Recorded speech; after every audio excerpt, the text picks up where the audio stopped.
ગુજરાત 18 લાઈવમાં આપનું સ્વાગત છે। ડભોઈ પટેલવાડી ખાતે 21 છોટાઉદેપુર લોકસભા વિસ્તારના નવનિયુક્ત સાંસદ જસુભાઈ રાઠવાનું ધારાસભ્ય શૈલેષભાઈ મહેતા અને ડભોઈ ભાજપ સંગઠન દ્વારા સત્કાર સમારંભ યોજવામાં આવ્યો। વિકાસના કામોને ગતિ આપવા માટે હર હંમેશ હાજર રહીશ। છોટાઉદેપુર લોકસભાના નવનિયુક્ત સાંસદ જસુભાઈ રાઠવાનો ડભોઈ કાનમ લેઉવા પટેલ વાડી ખાતે સત્કાર સમારંભ યોજવામાં આવ્યો। આ પ્રસંગે ડભોઈના ધારાસભ્ય શૈલેષભાઈ મહેતા સહિત ભાજપ સંગઠનના હોદ્દેદારો મોટી સંખ્યામાં હાજર રહ્યા હતા અને વિકાસના કામોને ગતિ આપવા પૂર્ણ સહકાર સાથે કામ કરવા બાંહેધરી આપી હતી।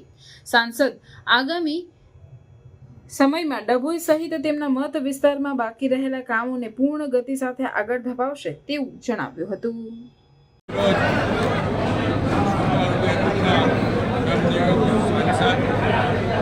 જસુભાઈ રાઠવા અમદાવાદથી મુકામે સન્માન સમારંભ અને જે ભારતીય જનતા પાર્ટીના આગેવાનો કાર્યકરો એના પ્રતિનિધિઓ 45 ડિગ્રી ગરમીમાં જે કામગીરી કરી ચૂંટણીલક્ષી અને એના કારણે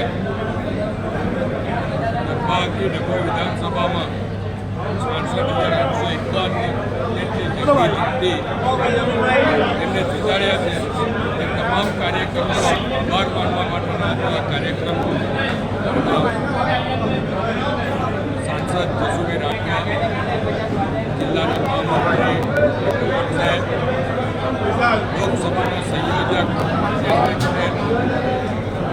વિધાનસભાના સંયોજક સુરેશભાઈ તાલુકા પંચાયતના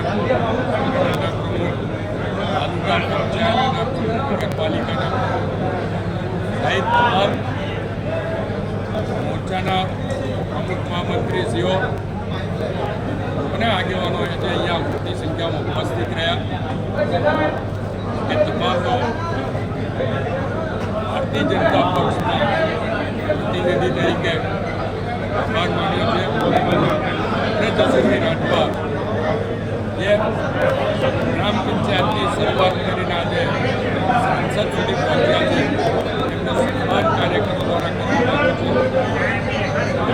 આ તમામ કાર્યકરોનો આગેવાનોનો આભાર માનું છું અને જસુભાઈ રાઠવાને અભિનંદન સાથે આગામી 5 વર્ષ માટે એમને શુભેચ્છા પાઠવું।